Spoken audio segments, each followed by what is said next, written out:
Let us discuss problem 1.272. This says, when you form a smooth rod AB of mass m and length L rotates freely with the angular velocity omega naught in a horizontal plane about a stationary vertical axis passing through its end. So I have this is axis and there is a horizontal rod. This rod is rotating about this axis. Mass of this rod is m, length of this rod is L, and angular velocity of this rod is omega naught. And this is kept on a smooth horizontal plane. So this is kept over a smooth horizontal plane. Are getting? The whole system is kept over a smooth horizontal plane. So this is a smooth plane.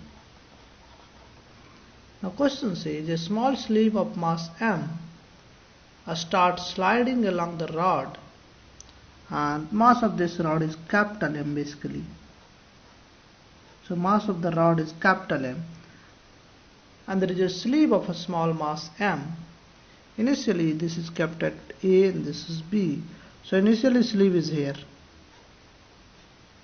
So there is a sleeve.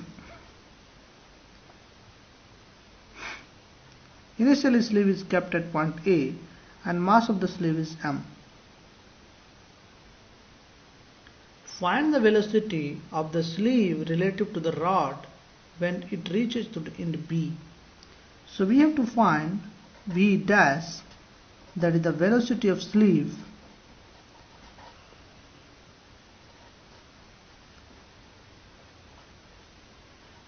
with respect to rod.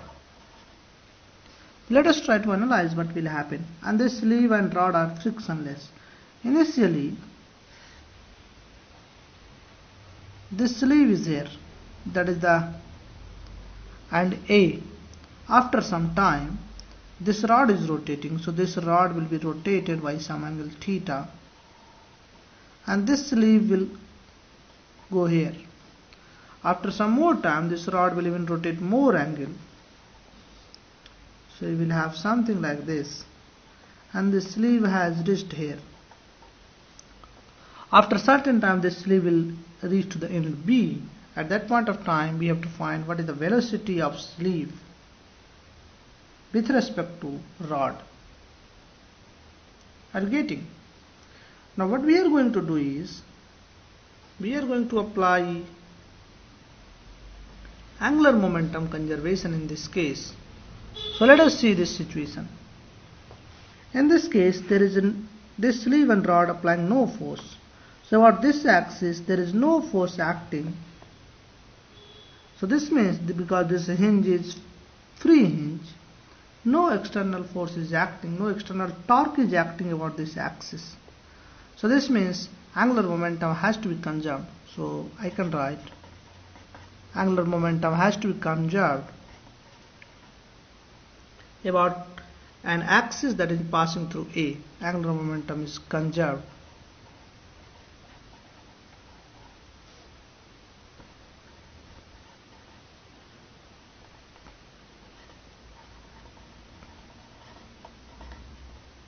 Now let us write initial angular momentum about A. So initially this rod is simply rotating with angular velocity omega naught, and the sleeve is here, so sleeve will have moment of inertia 0 because the distance from this axis is 0, so sleeve will have moment of inertia 0. So I will have only angular momentum of a rod, and that is ml square by 3 because moment of inertia of rod about this end is ml square by 3, and I have to keep capital M. So this is ml square by 3 into omega naught. So this is my one equation. What will be the final angular momentum? So let us say when this sleeve reaches here,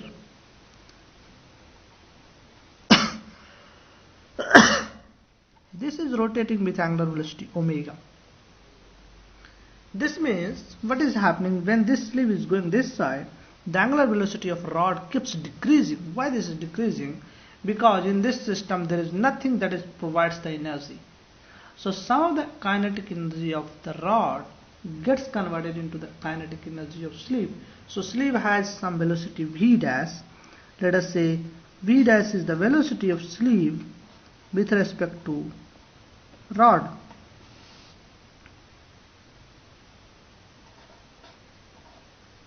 Are you getting? So now what is the total angular momentum this time? Once again the rod will have angular momentum ml square by 3 into omega plus this sleeve. Now this sleeve will have two velocities. One velocity is v dash, another velocity is into r into omega, and this length is L. So I can write this side will have L into omega. Both velocity will be perpendicular because of this sleeve is also moving in a circular path. So this sleeve follows a circular path. I think all of you are able to understand. So due to this circular motion there will be a velocity L into omega. Now due to this velocity will not contribute to the angular momentum, but this velocity passes through the axis. So this will not contribute to the angular momentum. This velocity will contribute to the angular momentum.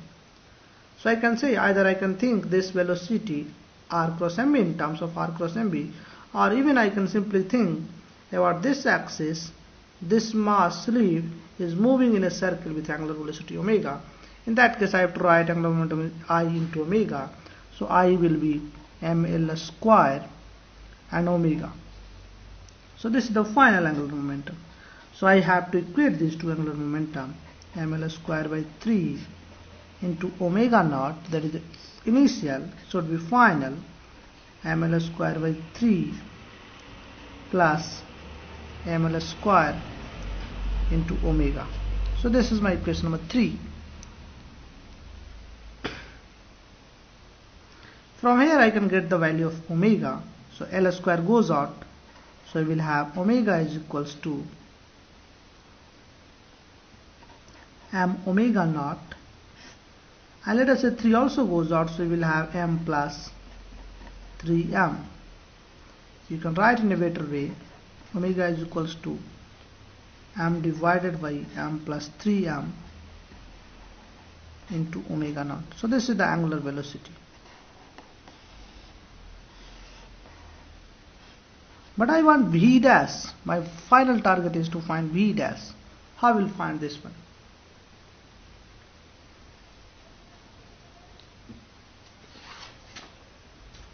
To find v dash, what we will do is we will apply energy conservation. So what is the initial energy? Initial kinetic energy, because there is no loss or gain of potential energy. So I will work only in terms of initial kinetic energy. We will have half I omega square, and simply rod is moving. So for rod I will have ml square by 3. This is a pure rotation about the end A, half I omega square, and omega at this point of time is omega naught. This is the initial kinetic energy. Final kinetic energy I will have rod plus sleeve. For rod I will have half ml square by 3 into omega square plus, now I have to write kinetic energy for sleeve. Now sleeve basically has two velocity. You see, sleeve has, this is my sleeve, this has a velocity v dash, and this also has a velocity L omega. So what is the total velocity of sleeve? Either you can work in terms of half I omega square, or you work in terms of total velocity. That will give you the same thing. So if C, total velocity of sleeve will be total velocity of sleeve, that is the resultant of these two velocity. This is the velocity with respect to rod, and this is the velocity of sleeve again because of the circular motion. So you see, this sleeve has two velocity, this velocity plus this velocity. So this is with respect to rod, but rod is itself moving with in a circular path. So this is the velocity of rod. Rod will have L omega velocity at the one end. So if you see, this rod will have, at this end rod will have L omega velocity. So I have to take the total velocity. So this is the velocity of sleeve with respect to rod, plus this is the velocity of rod with respect to ground. So total velocity of the vector sum of these two. So I will have simply V dash square plus L omega whole square under root. Are you getting? I need total kinetic energy. So let us plug the value in total kinetic energy. So half m V square I will have. V square is simply V dash square plus L square omega square. Are you getting? I think all of you are able to see this one. Now let us call this equation as 4, so the top equation, and let us call this equation as 5. So I have to equate 4 and 5. So energy conservation I can apply. So if I equate 4 and 5, so this is 4 is equals to 5. That energy has to be conserved, so I can write half ml square by 3 omega naught whole square. This is equals to, final is half ml square by 3. I think you are able to see this one. Omega square plus half m V dash whole square plus L square omega square. Now half you can cancel out throughout and take omega omega from one side, and you can also cancel if you want. So 3 into, so half goes throughout, 3 also goes, so 3 here, 3 here. I have to multiply 3 here, so I can write ml square omega naught whole square. This is equals to, I can multiply with 3 ml square omega square plus 3m b dash whole square plus 3m L square omega square. I think all of you are able to see this one. Now let us keep the omega square term once at one place.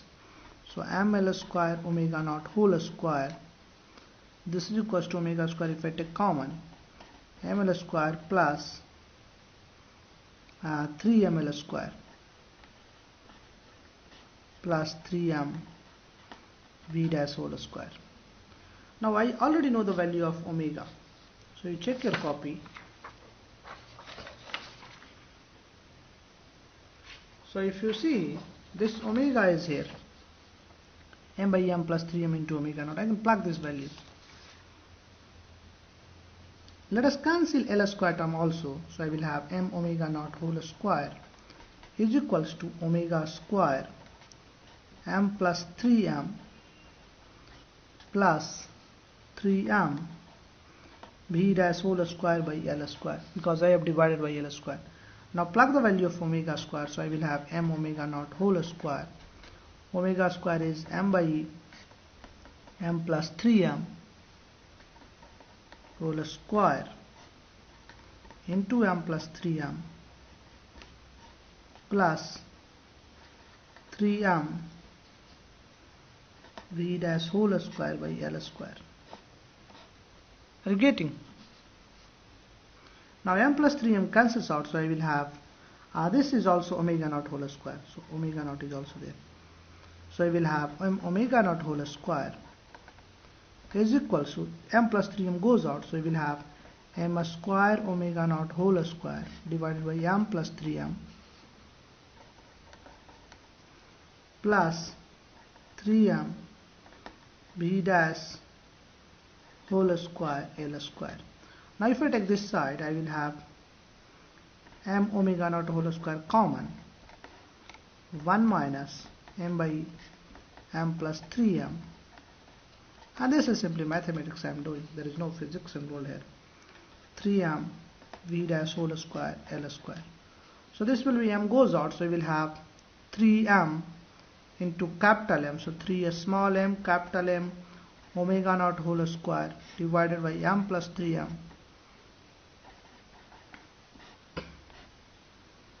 is equals to 3m v dash whole square L square. So 3m cancels out, I think you are able to see this one. So from here I can write V dash. So V dash will be omega naught L square, so root over omega naught L. So that is simply omega naught L divided by under root m plus 3m. So this is the final velocity V dash of sleeve with respect to the rod. And there will be a capital M also. So now see, this problem is a good problem. What are the important point we have in this question is, first important point we have, that is angular momentums of the system is conserved. If you see the vertical axis, there is no external torque that is acting because no any other forces that are acting. The sleeve and the rod are basically frictionless, so even that friction is absent. mg will basically not exert any torque in the z direction. So if you see, somebody can say about mg will also not exert any torque.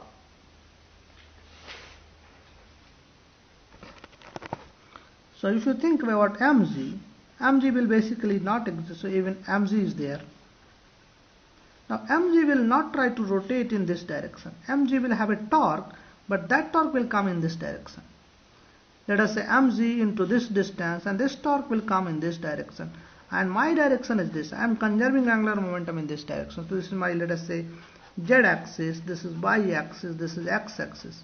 So even there is a mg that is acting, mg will create a torque in the y direction. So even mg is not creating any torque in the y direction. So in the y direction, angular momentum will remain, in the z direction, angular momentum will remain conserved because there is no torque that is acting. And the second important point we have in this problem, that is the concept of relative motion. The rod itself is moving in a circular path, and over that rod the sleeve is moving in a straight line. So if you just sit on the rod and if you think and you see, the sleeve is moving in a straight line. So motion of a sleeve with respect to the rod is a straight line, simple. And that's why we have assumed the velocity with respect to rod is simply v dash. But the rod itself is moving in the angular circular path. Due to this straight velocity, due to the velocity v dash, sleeve will have no angular momentum. But due to circular motion, this will have angular momentum, and that is ml square into omega. Because v is passing through this axis, so r cross mv is 0, so angular momentum of v dash will be 0. Now next important point, when we are doing energy conservation, I have to take the total velocity of sleeve to write energy of sleeve. Sleeve has two velocity. One velocity is v dash away from the radius, that is in the radially outward direction, and it also has a velocity r into omega, that is L into omega in tangential direction. So sleeve has two velocity, one velocity with respect to rod and another velocity due to the speed of rod, so that is L omega and v dash. And of course, by chance these two velocities are perpendicular to each other. One is in the radial direction, other is in the tangential direction. If these two velocities are perpendicular to each other, I can find the resultant velocity easily, v1 square plus v2 square, or vx square plus vy square, or you can also say v radial square plus v tangential square. So now I know the total velocity of the sleeve. So I can easily write kinetic energy of sleeve plus kinetic energy of the rod, and I can equate with the initial kinetic energy of the system. One important point, in this situation, if you see, this initial omega naught keep decreasing. Why this is happening? Because in this system there is nothing that keeps this omega naught constant. If there are some external agent that is moving this rod, in that case omega naught will remain constant. But in this case there is no external agent. You are simply in initial at t is equals to 0, you have given a velocity omega naught to the rod, and then you just leave the system. So you see, there is no external force that is acting, there is no external torque that is acting to keep the motion on to keep the omega naught constant, but there is nothing like that. So omega naught will keep decreasing because due to that sleeve is gaining the energy, sleeve is gaining the velocity. So this problem is quite good problem. We'll discuss the next problem.